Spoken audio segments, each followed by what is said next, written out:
This is episode number 69 with Greg Weatherford. Hello everyone, I'm Julian Placino, and welcome to the Pathways to Success podcast, where I interview experts on leadership, personal development, business, health and fitness, and many other topics to help you find your unique pathway to success. Having a deep recruiting background, I leverage my ability to attract top performers and conduct in-depth interviews to uncover the secrets to success from a highly diverse group of experts, then share these lessons to help you find your unique pathway to success. Thanks for tuning in, and I'm looking forward to connecting with you soon on the Pathways to Success. This episode is brought to you by myself. So something my listeners have been asking me for is more video. So I recently relaunched my YouTube channel at Julian Placino, where I'll be sharing helpful advice from my own entrepreneurial journey, as well as all the best practices, strategies, and tips to achieve success that I've learned from over a year of interviewing CEOs, entrepreneurs, best-selling authors, elite athletes, and many other top performers on the podcast. Now, this is an experiment for me, so when you visit the channel, you won't see a lot of views or subscribers. But just like the podcast, I wanted to start creating consistent, valuable content immediately and get better along the way. If you've been with me since the beginning of the podcast, you know that I've committed to and successfully delivered one new episode every week for over a year. And now I've committed to creating one new video every week on the YouTube channel to help you level up your life and business. I'll also be throwing in some fun bonus videos that'll give you some insight into how I live my life. Anything from cheat meal videos, how I work out, speeches that I've made, and maybe even a product review or two. So make sure to check out my YouTube channel at Julian Placino and subscribe today. What's happening, everyone, and thanks for tuning in to this week's episode of the Pathways to Success podcast. And on the show this week, I'm featuring Greg Weatherford, and Greg is a bona fide entrepreneurial prodigy. And I don't say that lightly, mainly because objectively of the things he's done at such an early age. And Greg's a pretty young guy, and speaking with him, it's like his wisdom and his knowledge is way beyond his years. And I was so fortunate to have him on the show. So some of the things we discussed today are the importance of mentors, the importance of finding your purpose, and he also gave some of the best actionable advice I have ever heard of how to discover your purpose, how your purpose can influence profit, how to make money through your passion, how to teach kids entrepreneurship, and why it's okay to start your entrepreneurial ventures small, the importance of continuing education, and oh my gosh, there's just so much more. So this is packed with so much how-to information, amazing keys to success from this true entrepreneurial prodigy. So I know you guys are going to love this episode. Make sure to share this out with everyone you know, and on to the interview. Welcome back, everyone, to another episode of the Pathways to Success podcast. I am incredibly excited about the guest I have on the show today, and here is why. I have Greg Weatherford II on the podcast today, and Greg is a true entrepreneurial prodigy and philanthropist. At the age of 12, Greg founded a nonprofit called Young People Who Care, which helped create student-led service learning opportunities for young people to get involved in the community. In the for-profit world, Greg has served as a consultant for large corporations, nonprofit organizations, and educational institutions. In 2008, Greg was selected to lead the State Farm Youth Advisory Board, which is an outreach initiative that allocates $5 million annually to college students to grant out across North America to deserving nonprofits. He's been recognized for his community work by entities such as the United States House of Representatives, President George W. Bush, the United States Education Department, America's Promise Alliance, Best Buy, Coca-Cola, Prudential Financial, State Farm, Apple Orthodontics, and the Dallas Mavericks. Greg now splits his time volunteering for various causes and managing his business interests. His nonprofit organization, Educational Pathways, was created to help youth and their families get access to valuable resources to become more engaged, educated, and empowered. Since 2011, Educational Pathways has helped over 1,000 students get access to valuable higher education resources. So it's my pleasure to welcome Greg Weatherford II. Welcome to the Pathways to Success. How are you, man? Great, Julian. Thanks for having me. I really appreciate it. Yeah. You know, Greg, like I said, as we were walking up here, that we become friends, I was like, oh, it's Greg. It's going to be like interviewing a friend. And then I did the research on the bio and everything that you sent me, and I was just so blown away that human beings like you actually exist. I appreciate that, man. Yeah. So, I read your bio here. So, when you meet people for the first time, how do you introduce yourself? What do you say that you do? Yeah, it's always a little bit It's a different experience, I should say. Yeah. I try not to give too much. As you get older, you kind of just say that you're an entrepreneur. Then obviously that leads the door into, okay, well, what exactly do you do?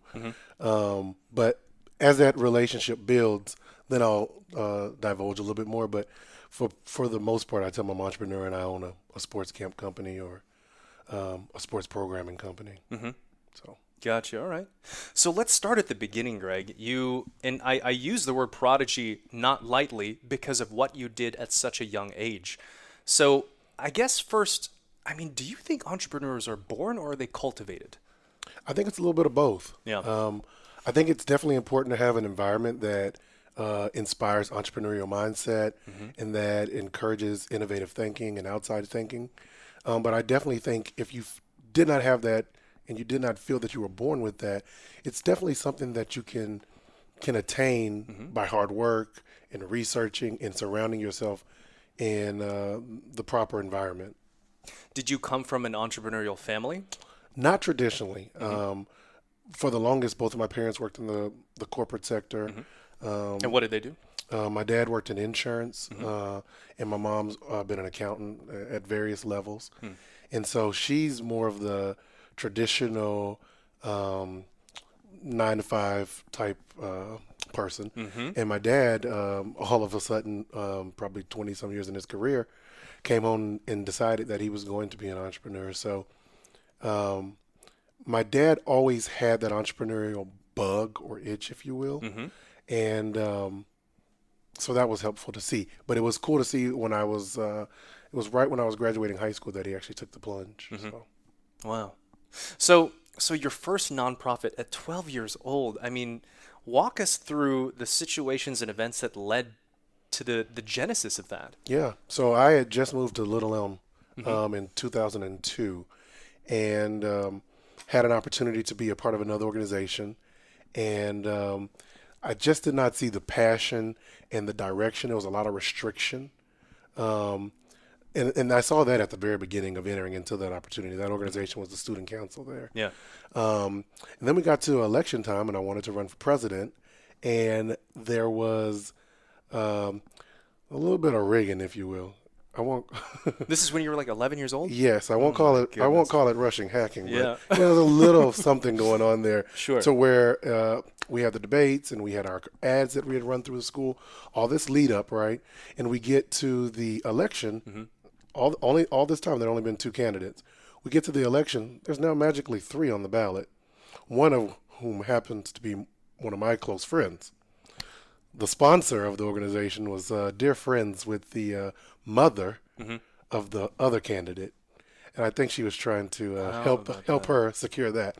So once I saw that happening, I realized not only is this organization not really innovative and open to being as transformative as I would like it to be and impactful, but I see there's some improper activities going on. Yeah. So I decided, you know what? Let's just go ahead and start something on our own.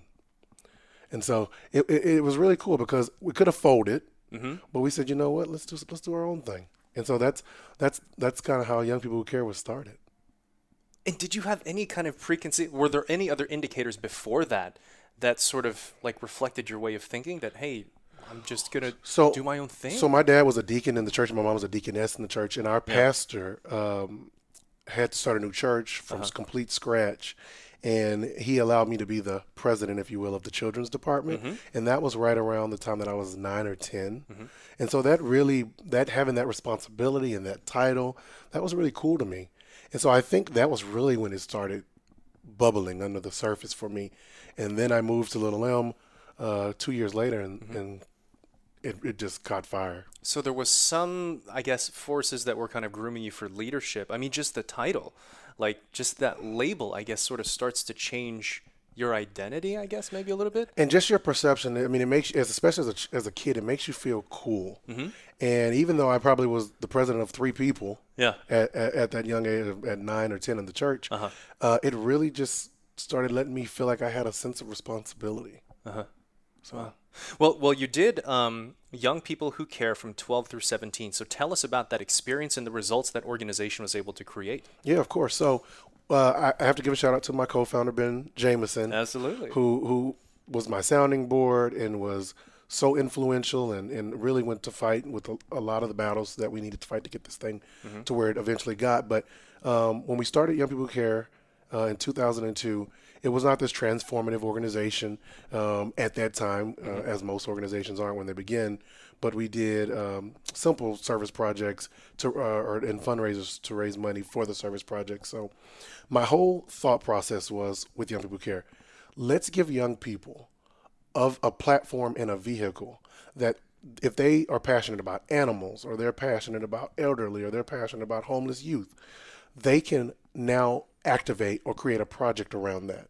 So we were their vessel to do that. We didn't tell them what they had to be passionate about. We just said, kind of, let's meet you where you are, bring your passion to us, and we'll help you create an infrastructure around it so that it can be successful. So that was our formula. So they would come with ideas. We had subcommittees, if you will, and we would help them do fundraisers to actually fund those things. And so that was where we started. And by the time that we finished, our senior year, we probably did 3 or 4 projects in 2002. Our senior year of high school, we did 83 service projects and fundraisers. Get out of town. In a school year with 36 odd weeks. At the age of 12, though, how did you even know what a nonprofit was? I didn't. I mean, obviously there was a large learning curve. And one of the things that allowed me to do this so freely was we were under the umbrella of the school district. So we didn't have to apply for a 501c3 or we didn't have to do a lot of those things at that point. We were able to be a student organization attached to the district, and therefore, obviously, I had their resources and then, financial and things of that nature. But in terms of the day-to-day operations, I had phenomenal faculty advisors who allowed me to plan everything, and they would be my sounding boards, and they would sign the dotted line because obviously we had to have adults sign off on everything. So you did have mentors around you, or acting mentors that helped facilitate? So we did Young People Who Care for 2 years in middle school, 7th and 8th grade. And then when we got to high school, we had to reapply for a charter, if you will, to be an official student organization. And so we did that process, and our principal, Mr. Baxter, he approved that. And I had to find 2 faculty advisors as a part of that application process. And Mrs. Crawford and Miss Pena, one of them was my Spanish teacher, both jumped on board and really never told me no to anything, and really just set me on a great trajectory and the organization on a great trajectory because they understood how to lead without being restrictive as you would think a school would be. Yeah. So. Well, I mean, you were obviously doing something extraordinary. What did this do to your popularity? How did the faculty see you? What did this do with your friends in your peer group? How did this change you? Well, it definitely was an anomaly because I would get to school some mornings at 6 a.m. Yeah.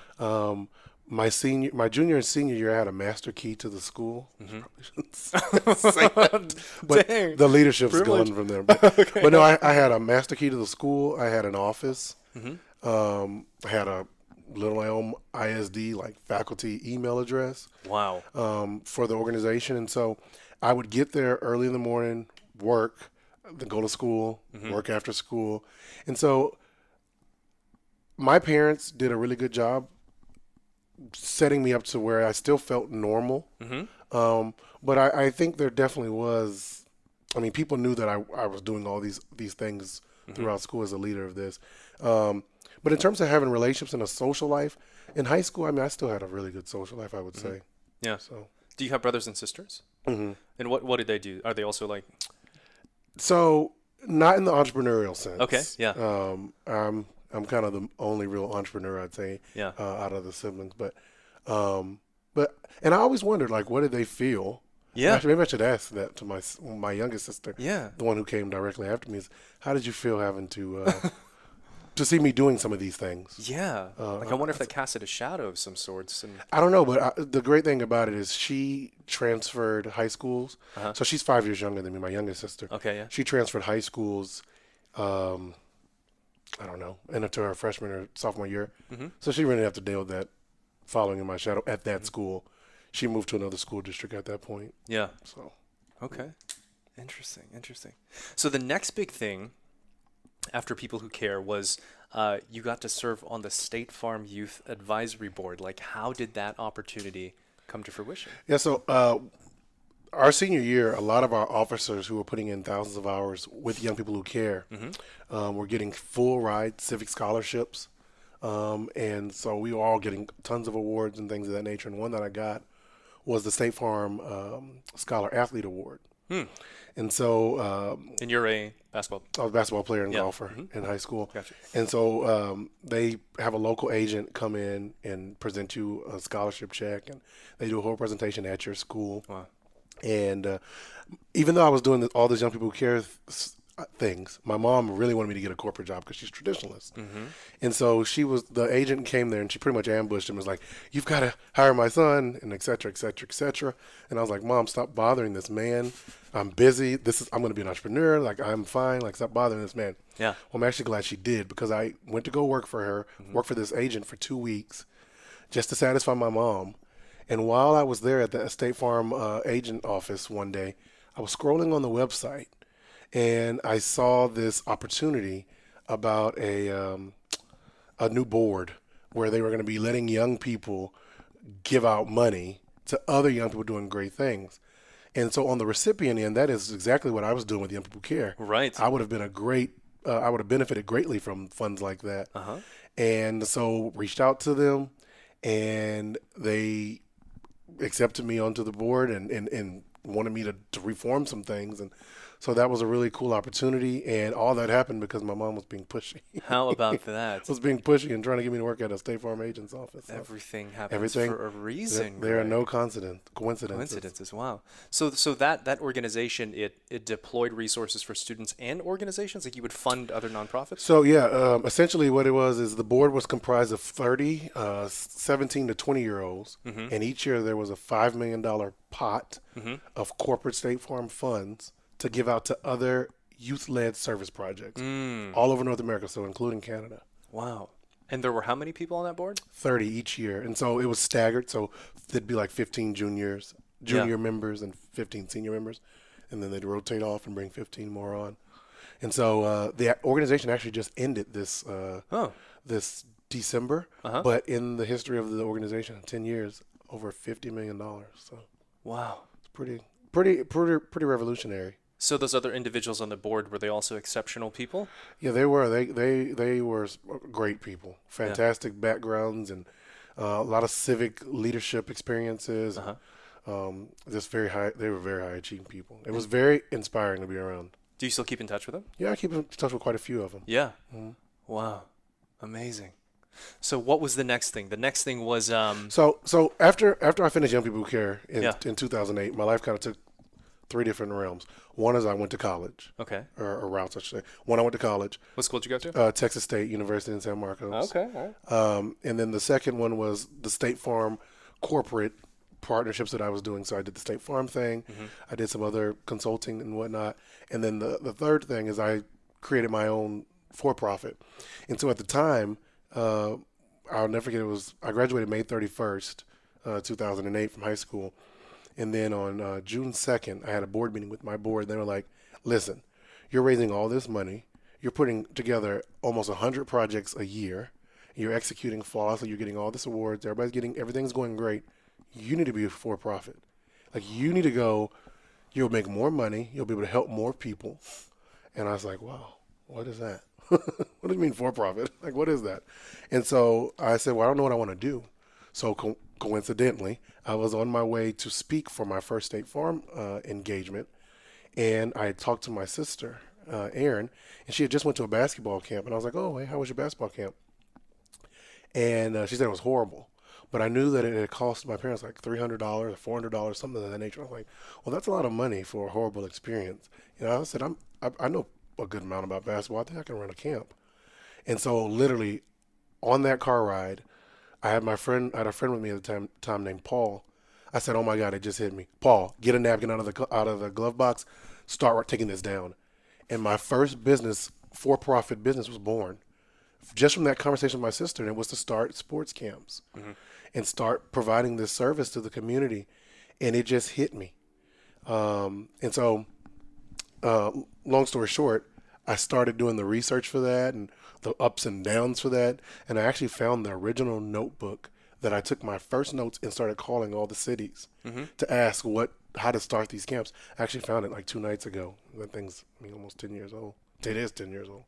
Wait, so okay, for some reason, this part of your story I didn't focus too hard on. So that was your first profit business. That's my first profit. So how big did that get? What were the results that you created? Really big. I mean, well, it's still around now, and we've had tens of thousands of kids come to camp. So it's still around now. yeah, that's what I do. I mean, we've evolved. So it started out as Weatherford Sports, and what we found was is that you have two groups of kids. You have the kids whose parents are sending them to what they think is an MBA type camp. So they really wanted to be advanced and like training, deep training. And then you have the parents who kind of wanted babysitters for their kids, a fun summer experience. And so we spun that off. We separated those two because we could not satisfy both kids in one camp. Yeah. So we spun that off into a company called Camp Fun Day for Kids, which was more of a light, fun-hearted camp experience. And then we started Crest Point Athletics. And so the one thing that has remained constant throughout all my for-profit careers, I've always had a sports instruction company. Holy cow. So is it all over the country? Like how? We've scaled, but when I got to college and started needing to really focus, we brought it back down specifically just to Texas, which is obviously such a great place to be anyway. Yeah. But essentially what we do with my company, Crest Point Athletics, is we partner with Parks and Recs departments. They provide the facilities, and we come in and provide the instruction. So they handle everything: registration, take the payments, open the door. They even do the majority of the marketing. They produce these quarterly magazines that market the programs. And what we do is we just come in the door and provide them great instruction and great programming. So where the business is today, like do you have someone managing it, or like what is? Yeah, I'm involved kind of in the day-to-day, but no, I do have people who manage the locations and who coach the sports. I don't really coach that much anymore. I will go and just kind of for fun and go coach and go play knockout with the kids in a basketball class. But essentially what happened is, and I'd actually like to explore this a little bit because I think this is part of my pathway to success. So our first contract was in a city. I won't say what city. And we went in, and this was when I was 17, and I was so excited because I literally had to do nothing to get the kids to show up. The city handled all the marketing, and I would have a camp with like 45, 50 kids in it, and they were all paying $125, $175 a pop, and we got to keep 80% of it. And so I would show up, and I thought life was perfect. This was all my money to keep, like awesome. Well, I didn't really do a lot of the things that I had done before in Young People Who Care. With Young People Who Care, I looked at every single detail. I knew every moment of the day. I knew everything that was going to happen. With my camps, I kind of let some things fall in the crack because I had not really run a business where we had to worry about customer service and training employees. I just did not carry over a lot of the principles. I knew them. I just I did not carry them over. It didn't dawn on me. I thought, oh, this is just a camp. Yeah, it's just a camp. You just show up, shoot a little basketball, and then go home. Whereas that was so counter to my my identity as with Young People Care. I was very detailed. And so anyway, so we started the first camp on June 8th. By June 23rd, we were meeting with the head of Parks and Recreation for this city, and with the coordinator who I liaisoned with, and they had a 2-page list of single space complaints. 15 days into the camp. Oh my gosh! Not including including the weekends. Yeah. So really, like 10 days into the camp, and so I was like, oh my gosh. I was like, I'm gonna get fired. Like, what did I not? How did I let this go into the crack? Yeah. And so looking back, I actually carry that around. I haven't laminated that original piece of paper with coffee stains and everything on it, because it really taught me that I had to be. If I was gonna do this, and if I was gonna go this entrepreneurial route and be serious about being a company, I had to be a professional. Yeah. We ended up losing that contract. They let us finish the rest of the season out because they didn't have any other choice, really, to fulfill all these camps that they needed. But we got fired. And at the end of the summer, I said, man, I made a lot of money, but I think I'm going to quit this. And I'm glad I didn't, because all these years later, we've had tens of thousands of kids come. And I mean, we've been in countless cities. So how many people is this affecting nowadays? Oh, still thousands. Thousands. Oh, yeah. Wow. And we get to hire so many summer college kids when they come home. And I mean, so that's really a great joy of mine. So something I do have to ask you about, and we don't have to talk about numbers or any specifics, but obviously this has made you very wealthy at a very young age. How did that affect your life, and what did you learn from that? Well, when I was younger and I started making my own money, you can be affected a certain way, I'll say. Sure, It definitely did not affect me positively at the beginning. But as you get older, I think you start to appreciate things more. And now I don't think I fall into the trappings of what success can do for you. So my advice to anybody is to surround yourself with really good people. And anything that you want to buy will still be there. Cars are still going to be there. Houses are still going to be there. So take time to invest your money and come up with a long-term plan for your money so that you don't lose your money or you don't make unnecessary purchases. I mean, that's what I would really advise people on. So now that we're on the topic of money, and I know we're kind of jumping around here, Greg, but I think there's a truth here that I really want to unpack. The whole follow your passion and money will show up. Is that true or no? I think yes and no. Okay. I think it can be true. I don't think it's automatic. I think that's okay. That's the best disclaimer to put on it. Yeah. It's, are you willing, your passion, this is what I will say. Your passion can be profitable. It's important that people know that. But you still have to be strategic in that. Right. So as long as you really sit down and say, okay, how does my passion tie into a need of others? How does my passion tie into something that can be monetized? That's where it's an intersection. And if you can be off by 2 feet and you'll be doing your purpose forever and be broke, which is maybe okay. And it's not about even being wealthy, but we at least want you to survive. Yeah. If you can just have a little bit of savings and do your purpose for the whole life, but never really have to be broke, great. But I try to get people to let those two lines intersect perfectly to where they can have success and be purpose driven. And what's interesting is that all the skills that you had learned up until that point to start Weatherford Sports was all done strictly out of just serving other people through the nonprofit. Exactly. Right? You weren't even thinking about money. Never. Yeah. It's so funny. I never thought. It's so crazy just how you can, and that's where I really believe faith comes in. Yeah. It's so crazy how we just stumble through life thinking we know what's going on. Yeah. And we have no idea. Because here I thought I was just building this nonprofit. Yeah. And really God was preparing me to be an entrepreneur. I couldn't even spell entrepreneur probably 4 years ago. Yeah. So the fact that he would have been preparing me to do that and never really having to work for someone. Yeah. In that sense, it never even crossed my mind. Yeah. Never crossed my mind. You said the word purpose. And obviously you believe in it. Why? I believe in purpose because if not for that, well, first off, I believe everybody has one. Okay. Everyone has a purpose. And I think what's unfortunate is we do not teach kids who become adults early enough how to try to look for that. Preach. We do not teach you that it will literally, and it may change. You may have several of them, but we don't invest in that enough. Everything's about being technical. You must have technical skills. Well, just because you must have something does not mean you can't have another. And so purpose is important because it really guides my life. Yeah. And now it helps me make decisions on, you know what, does this make sense based on what I believe my purpose is? Yeah. And if it doesn't, I don't do it. I really don't do it because at this point, I've been working long enough, 15 years this August, to where I know what my constant purpose is. And I have other ones that have come. We'll get on, we can talk about this in a second if you want. Yeah.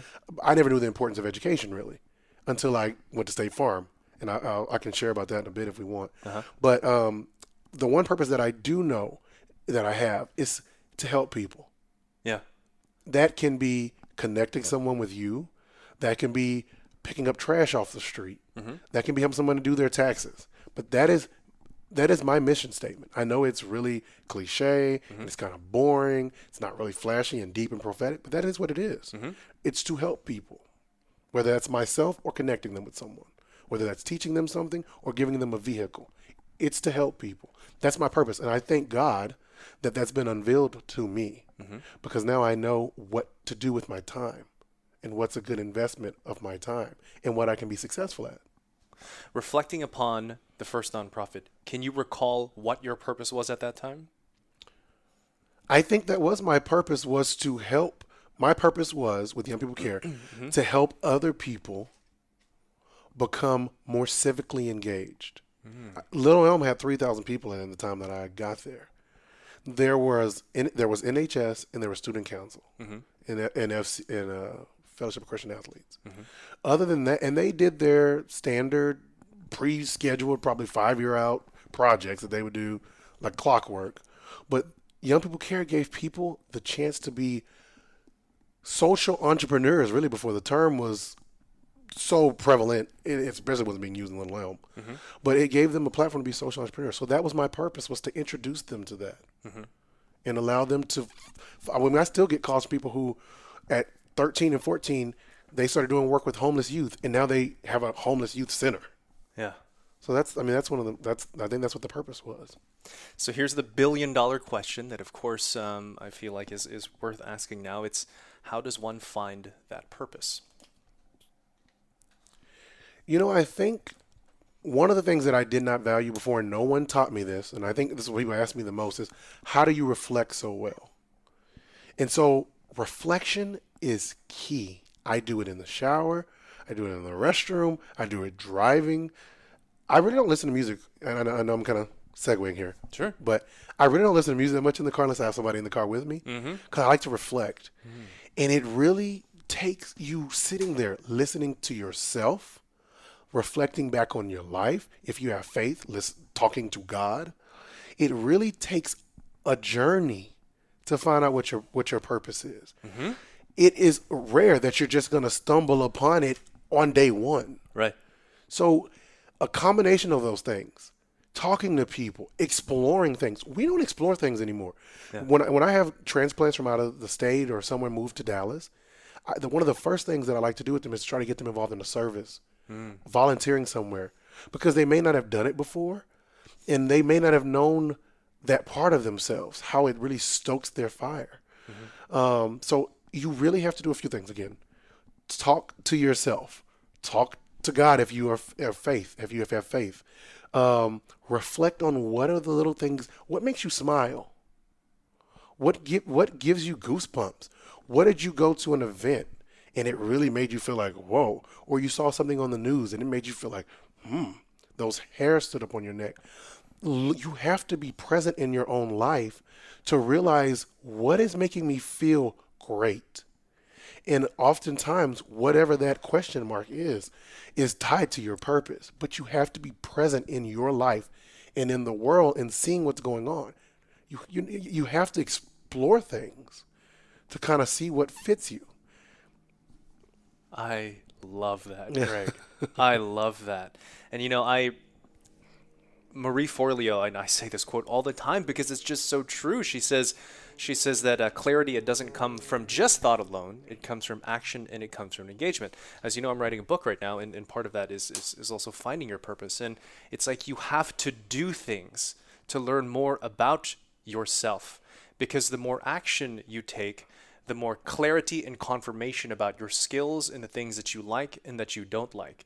But I think, yes, the reflection piece is very important. There's almost like a meditative aspect to it. It sort of like formulates the game plan of what actions you must take to then discover it. So what would you say to someone who is feeling a little bit lost, maybe someone listening to the podcast right now that feels like they've done everything and feels like they tried everything, but they still feel like they haven't found their purpose? What advice would you give them?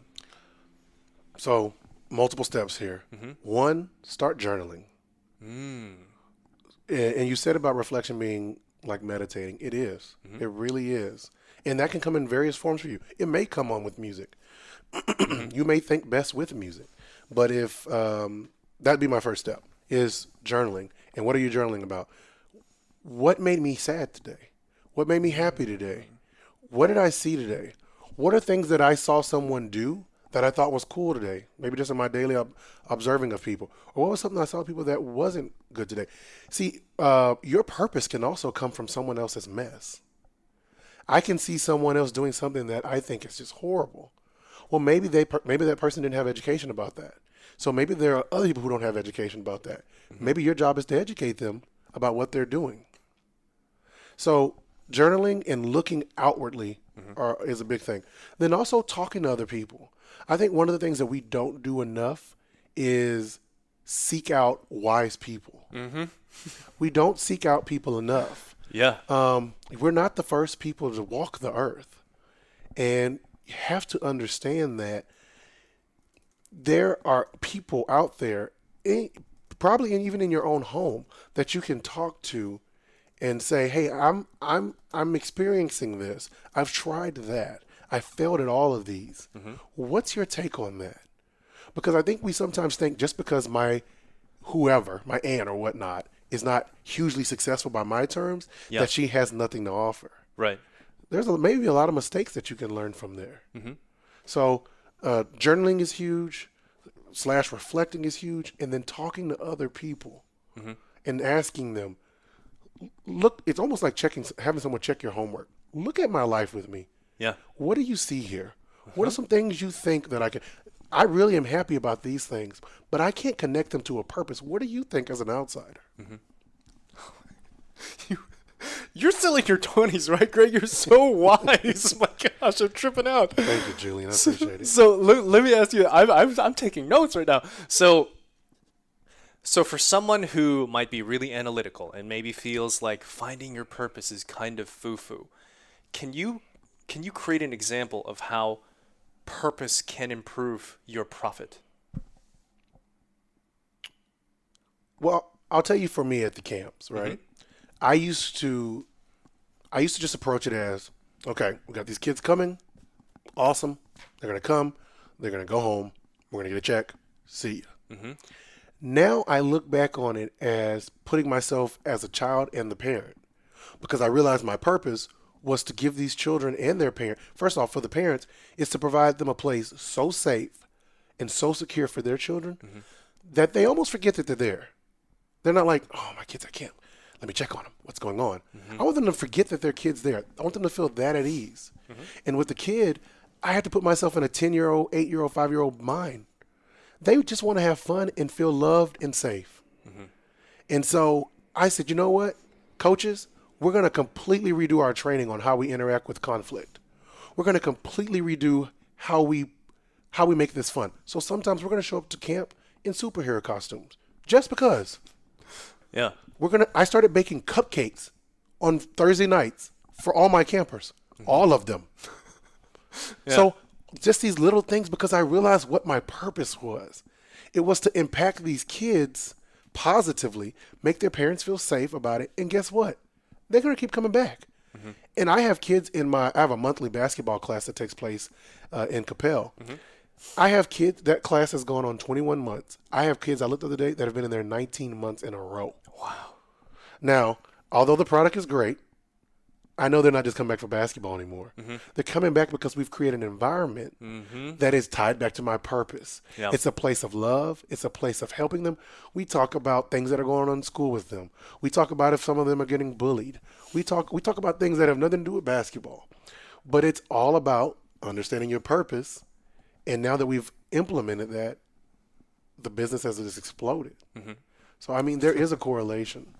I think also, just in my own personal experience, is when I do action that is purpose-based, I become more resilient because I have a reason for doing what I'm doing. I know what it's like to sell something I don't believe in. I know what it's like to do work that I don't care about. And my purpose allows me to perform at such a higher level that I didn't even know I was capable of because it was rooted in a reason. No, you're 100% right. Yeah. 100%. So I think we sold everyone on finding their purpose, and you gave those are actually some of the best action steps I've ever heard. Thanks, Jim. And man, my book is about all this stuff. I'll be quoting you in the book for sure. So So one of the things, I mean, this is so crazy already, but like juggling college, personal life, entrepreneur ventures, and all that. There were highs and there were lows. Tell us about that and the lessons you have learned. Yeah, so one of the things that I am working on still to this day is being present Yeah. and being present in my life and being an actor, right, in my life, but also being the director. Being an actor and the director, explain that concept. I'll tell you why. We just go through life every day being the actor, but we do not sometimes pick up on things that we need to be doing from a direction standpoint. So I was just going through school. Oh, I'm in college. Cool. Not realizing that college is a necessary vehicle for me to still be successful. And so I had to really stop because I got in some great trouble there because I was juggling so many different things. And the only way that happened, you don't get in a bad grade trouble by just one semester. Yeah. It snowballs. Sure. And so if you're not just being an actor in that and you're actually being a director, you'll recognize that. You know, I also gained some weight after high school. I was just being an actor. Yeah. Had I been an actor and a director, I'd have been like, wait, let me look at you, G. You're kind of getting a little plump there. Director is telling you we need to fix this real quick. But I was just an actor. I wasn't present in both. And that can happen in relationships. That can happen in jobs. I mean, that happens in all of our aspects of life. We know what's going on, but we have to pay attention. And we know how to fix these things. So anyway, I kind of forgot your question. I just went on my actor and director. Right? Oh, you were saying how do I balance all that? Yeah. Sorry. First off, was that a metaphor you created or you learned from someone? No, I just created that art now, actually. Wow. I was just sitting there thinking about that and reflecting on. You know what's so crazy, dude? Because I have trouble with presence also. And I can say I'm fully present with you right now and I feel your presence with me. Well, I appreciate it. Yeah. We're working on it together. Amen, brother. But no, that working on that, being present. So you have to be present. And I am working on this now. And go back to purpose, that's what I ask myself. Why am I doing this? My whole team, we'll all ask each other that. Why are we doing this? And so when I was younger in college, balancing all that stuff, I did not do that. I did not do that all the time. Why am I doing this? And I promise, if you have a lot of things that you're juggling, if you stop to ask yourself, why am I doing this action item? Why am I doing this task? It will help you be present. And that's the main lesson I learned from my college years and as the businesses grew. Be present. Pay attention and reconcile what you're doing with your purpose. I don't think this is the purpose podcast today. Yeah, no. But that's how many times we're going to say purpose today. Yeah, sure, totally. Sure thinking. So what were some indicators that things were starting to come off the rails and maybe also serve as a litmus test for other people who also might be in that same situation? So I think I think one of the things that I did not do is I forgot that I was a student. And I was in the business school originally, and I had experienced so much of what they were talking about, and a lot of my professors maybe had not even done these things. So you kind of just dismiss. So I was just there really, I felt at the time, to make my mom happy. And that was my first problem, is I didn't know why I was there. I did not know why I was there. It was a box to check off. Oh, okay. Yeah. And so when you're doing that, you don't appreciate an opportunity that you have. That's true. And you don't take advantage of the platform. I have this thing, if I can just segue just a tiny bit. Of course, anything, man. So this is so important to me, and I'm working on a website or a form. I don't know how I'm going to do it yet. But I believe we do not maximize college. And actually, a big corporation, I know they get hammered a lot, and I actually agree with a lot of the hammering that they do. But with State Farm, they really placed in me an emphasis on the importance of education and how it's not a given thing for everybody, that it really is a privilege. And so tying that back into maximizing college, most people think the best way to be successful is to go to college, do great with your grades. That's it. It's not about that. That's actually like a tenth of it. Other things that you have to do, you have to join organizations. Why? You need to join organizations because it may be a bad experience, it may be a good one. Most likely it's probably going to be a bad one only because you're being led by other students who may not know what they're doing. But that doesn't matter. It teaches you resiliency. It teaches you to stick something through. It teaches you how to thrive in a swamp. A lot of people know how to thrive in a beautiful, environment that has beautiful flowers, fresh water, but can you survive if you're under a swamp infested water? No. And so joining an organization is important. Reaching out to professors. We get this whole movie picture in our heads about what a professor is going to be like. They're going to yell at you. They're going to crack the whip. They're going to be mean. But one of my professors, Dr. Walker, is a dear friend of mine, a dear counselor to me, has mentored me in so many great moments, instilled calm into my life, all because I reached out to her. And that relationship has continued 6 years in now. And so it's about other things outside of the classrooms, interning. All of those things are so important about putting yourself in situations that may not be comfortable to you. And that's just one of the messages I had to get out today, because so many college students think it's just about going get a degree. Unfortunately, we live in a country where one degree is starting not to be enough, which is crazy because it's a huge investment. So it's not just about getting another degree. It's about what did you do with that first degree in your time there? How did you optimize that time? So it's not just about the classroom. Sorry, I just had to get that out. Yeah. No, and as a professional recruiter, I 100% co-sign on that. I've hired thousands of people. I know the commonalities of people, who and why they get hired, right? Because you're right. If you think about it, every semester, new graduates are ejected into the marketplace. And to me, they all look the same. Exactly. What do I look for? What they've done outside of it. Most importantly, because there's that whole issue of like, how do I get a job without any experience? Well, you can start creating experience way before you ever graduate through volunteer opportunities, through internships, through part-time jobs. Because an employer, I'm looking at what are the results you created and how is that relevant to the needs of my business? And you can start a business. It is so much cheaper now to start a business than ever before. And it's only going to get cheaper. It is so easy I shouldn't say easy. It is the barriers to entry, depending on the industry, are a lot lower now than they've ever been. So I always tell people, start a business. Even if you fail, document why you failed, learn from it, but also you can position that to an interviewer. Yeah. You can position why that failed and what you learned from it. So obviously I believe in entrepreneurial mindset. So let's talk about this. Should everyone be an entrepreneur? I believe that everyone should be entrepreneurially minded. Okay. I believe that when you're in kindergarten, they should have the class do a lemonade stand, a bakery, something that the whole class has to learn about. There's subcommittees where, okay, maybe you're in charge of the recipe. Maybe you all are in charge of marketing. And they say, what? Kindergarten's going to know what marketing is? Yeah. They know how, if you say, how are you going to tell people about the lemonade? They understand that. They say, okay, how much is the lemonade going to cost? They understand that's math. Marketing, that's communication and being able to convey a message. We should be we are doing a disservice by not teaching these things at a young age, because we think just because they're in adult terms in the business world that we can't simplify them for young kids. And not to mention, kids would be so excited about real world projects. And so everybody should be an entrepreneur in the mind, at least. And even if you don't go on to be an entrepreneur and you go work, because there's a great need for employees, obviously. You will be entrepreneurially minded, and I promise you, it will open up your mind to perform better because you think more innovative. You think more, depending on the company you're working, you can think more about grassroots, and you can think about budgeting. I've had employees where, because they're not used to writing the checks, when I send them to go buy something in the store, they'll get everything brand name, everything highest cost. They don't do any research. It's not their money.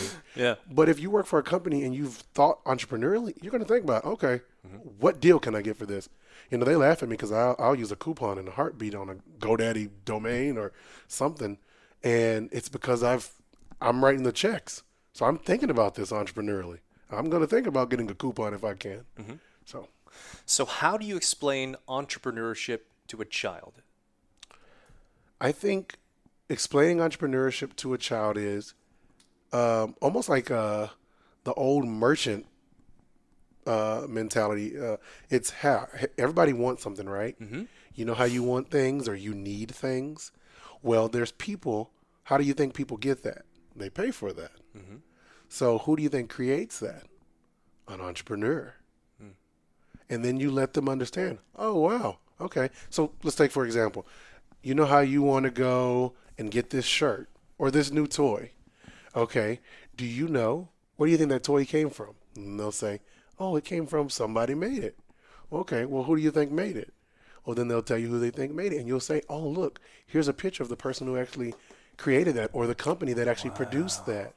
And they're going to then say, huh, people make things. And then they're going to say, a kid is going to say this 9 times out of 10, I want to make something.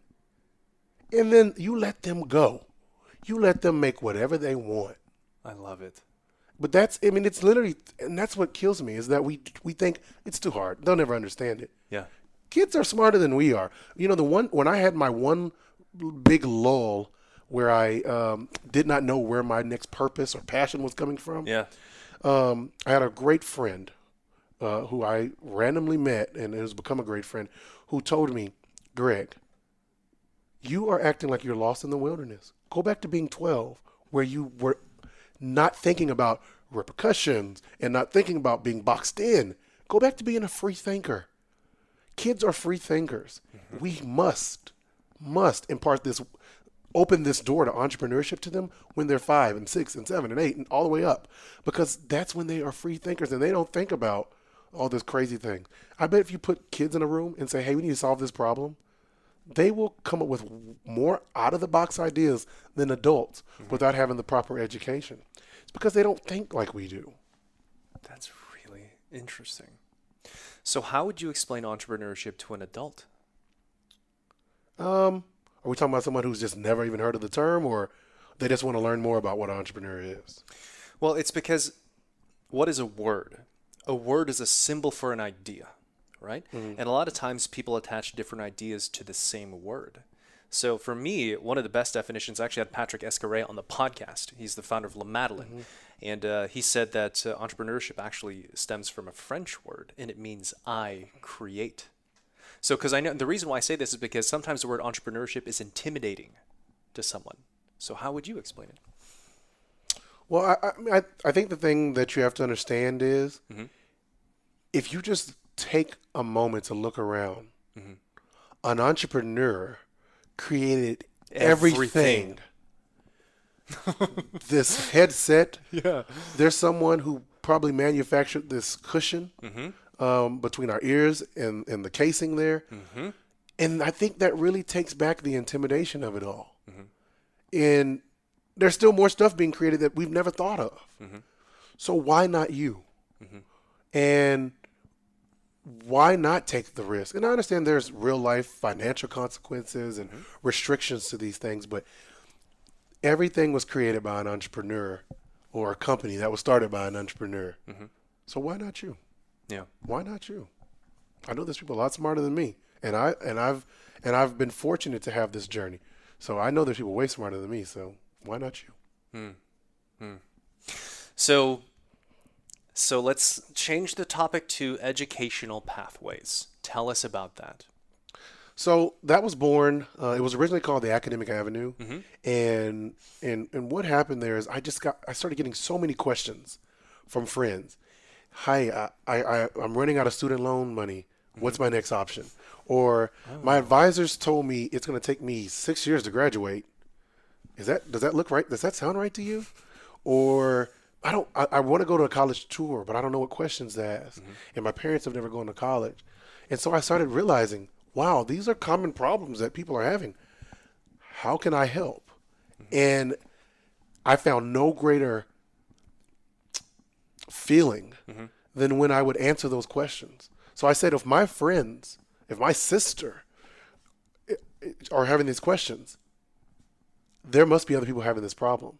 And so I said, let me create a nonprofit that can provide financial, but also informational resources to kids without restriction, geographically, to help them be successful and not be intimidated by the college process.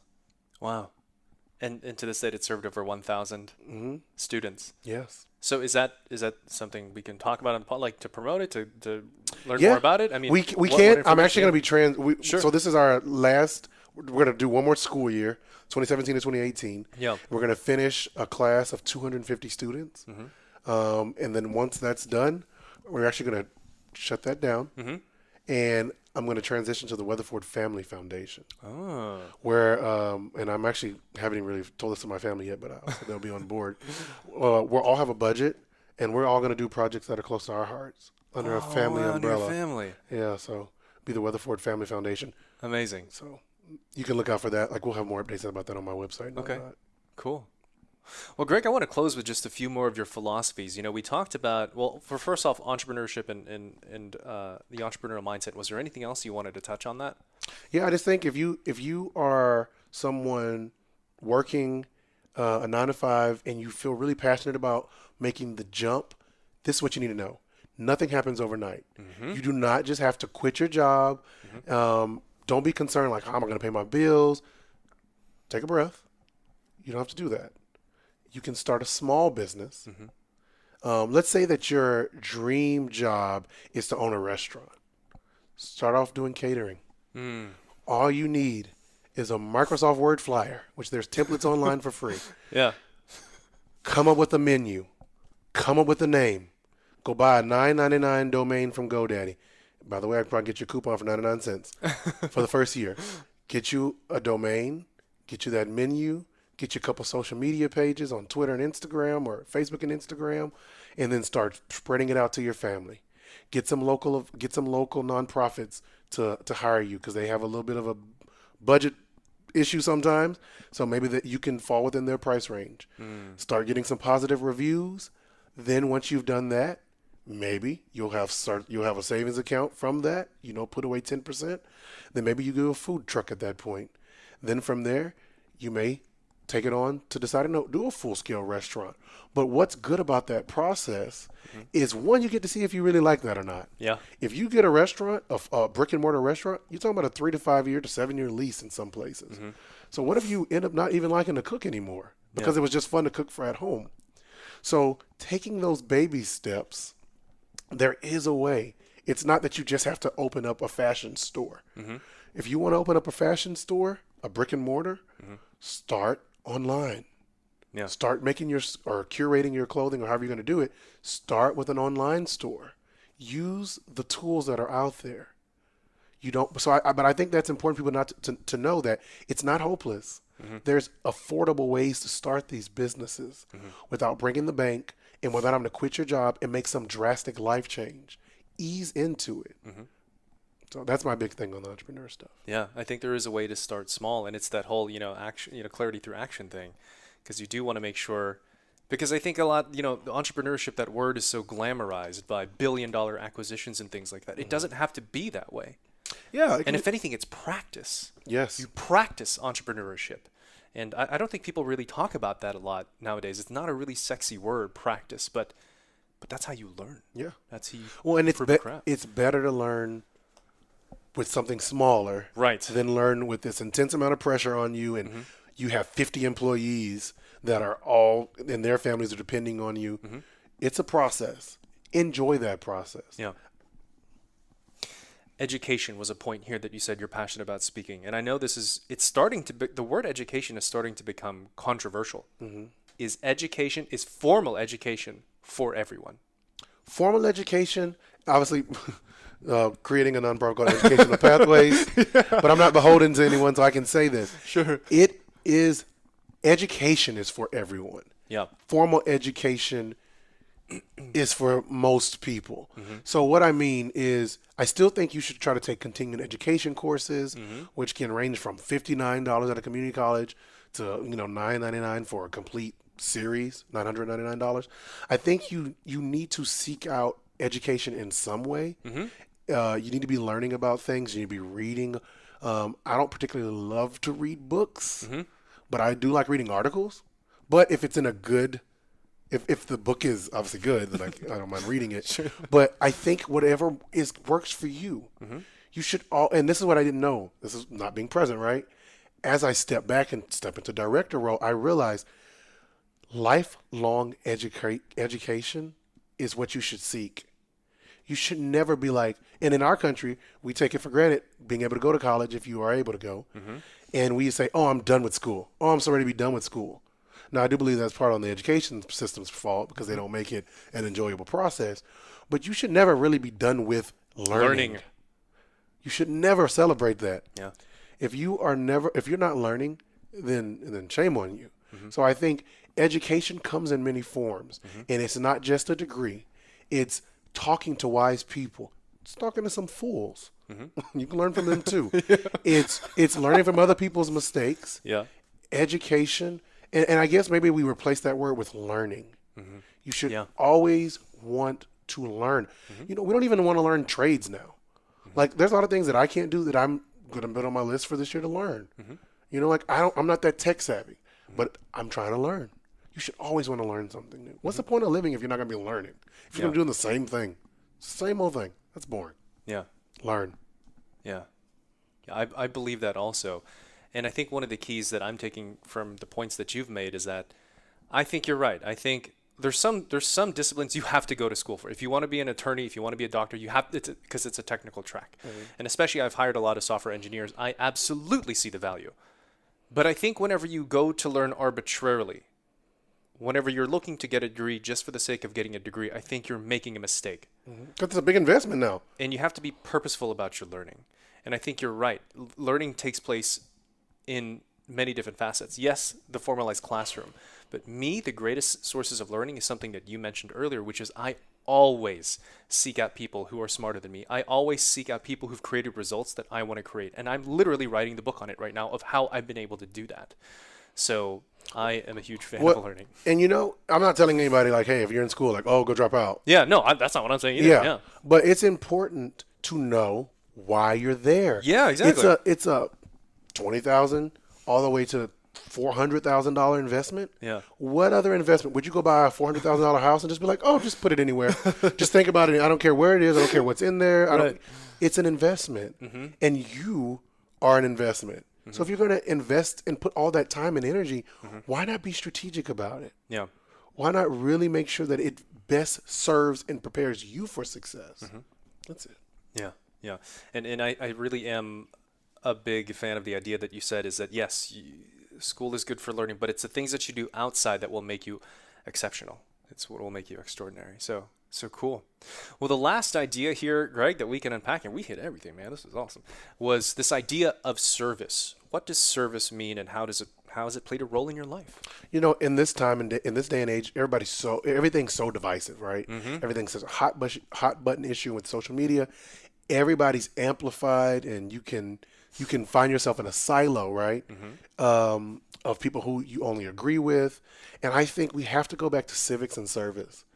And so one of the things that I'm working on right now is engaging millennials, because there is this passion to serve, but I think often it's misdirected, or they don't know where to go to serve. And so I'm working on a couple vehicles right now that will allow young people to do what we did 15 years ago, that young people care. Identify what they're passionate about and go impact it. Go be game changers. Because it's not even about yourself in service. It is what you owe to the universe, to serve others, to pay it forward, to help others. And that's been my daily mantra as long as I can remember. It's about helping others. Yeah. The great thing about that is I do believe it will all come back to you. Yeah. But that's not why we do it. You do it to just really help others. Because if you help someone else, that's one less person. We're always worried about taking care of people. Well, go help someone. Yeah. The quicker you help someone, that's one less person we have to take care of. That's my philosophy on it. So you kind of have two camps of people. Either people who complain about helping people or complain about taking care of people, or people who want to help already. If both of those groups of people helped, this world would be a better place. Yeah. I absolutely believe that philosophy, Greg. And it feels like, well, if you think about why anyone pays for anything, it's an exchange of value. It's because they're somehow being served, right? And I've at least learned in my own entrepreneurial journey is that I seem to benefit when I genuinely look to help other people. So I think it was Ralph Waldo Emerson. He says that it is impossible to sincerely try to help your fellow man without indirectly helping yourself. And that's just how the world goes around, man. Yeah. And but also there is, I've fallen into the trap of trying to look like I'm serving versus actually being present with a loving heart, genuinely trying to help another person. It's the latter that transforms my life. Well said. Yeah. Wow. Well said. Greg, we talked a lot about other things, man. Is there anything else you want to talk about? Well, I do want to let people know that I am consulting. Yeah. So if anybody has an idea and they maybe don't know how to get it out of that infancy stage or that ideation stage, Yeah. they can reach out to me. They can. Right now we have our landing page up, but our full site will be up soon. But it's gregweatherford.com. Okay. And they can reach out to me on there. And I love to help people with their ideas. I love to help people help birth their idea baby, Yeah. if you will. So that's one of the things that I'm really passionate about, helping other people become entrepreneurs. Yeah. Awesome. And I'm sure if you're listening to this point that you have experienced that he is very well capable of this. And the first time that I met you, I had an idea about doing some speaking and some ideas, and you unlocked. It was like seeing Russell Crowe from A Beautiful Mind. And like I couldn't write fast enough with all the different ideas that you were providing me. So man, that was awesome. So Greg, outside of your site, is there anything else that you want all of our listeners to know and places to connect with you with? Or You can go on there. I'm joining the social media world. Are you really? That was so crazy that I couldn't find you online. I know. You're on LinkedIn, but I think that's it. That's about it. Yeah. So you can find some things on there, and if you sign up on there, you'll get updates about some of the really exciting things we're doing. Yeah. Working on some things in the entertainment space. Working on a kids youth play to talk about some of this divisiveness in a really cool format that high school kids are really latch onto and catch some of those important messages. So some really cool things coming out through the pipeline this year that if you go to the site, you'll be able to find and get updates on. So, yeah. Awesome. Greg, this has been a true pleasure. I'm so thankful for your mentorship, for your friendship, just all the introductions you made for me. And this has been a true blessing to have you on my podcast. No, of course. Thank you so much. Thank you. One other thing I will say real quick. Yeah. If I can give one piece of advice, I was just thinking about with the education, with the service, and with the entrepreneurship mindset. All of those things are things, if you have a niece, you have a nephew, you have a young brother or sister, so you can instill all of those things at an early age. We talked about how you can do things through the classroom with entrepreneurship. You can also show them at home by you doing something, whether it's cutting someone's grass and showing them that, hey, we cut grass, we made money for that. We did a service or we created a product. Take them to a farmer's market and let them buy something and show them how, hey, someone picked that or made that or plowed that, whatever. Same thing with education. When you go to work, show the kids, although you may not want to go there, act as if you're happy to go to work. At least until you get into the garage, because that really affects how kids look at education and work. Yeah. They see you going disgruntled to work every day, they're going to say, oh, work's a bad thing. Yeah. Same thing with education. And then with service-minded, take your kids or the little people around you to volunteer. Yeah. Let them see you doing that. All of those things will really help lay a foundation for that just being normal behavior as they get older. I love it. Yeah, because I heard someone say that kids seldom do what you tell them to, but they always follow your actions and they learn from what you do. Yeah. So, man, Greg, I'm so excited to see what other ventures you bring into this world. And man, I look forward to many future collaborations with you. I think you're just an awesome human being. Thanks, Julian. I really appreciate the time. This was fun. Yeah. We'll do it again. Absolutely. We'll do a follow-up episode. So thank you all for tuning into another episode of the Pathways to Success podcast. As always, make sure to subscribe to the podcast to get future episodes. This podcast is a weekly podcast that airs every Monday. And share this out with everyone you know. Greg just threw down with just incredible advice. I think I could write several books just based on this one podcast alone. So thanks everyone for tuning in to another episode, and we'll see you next week.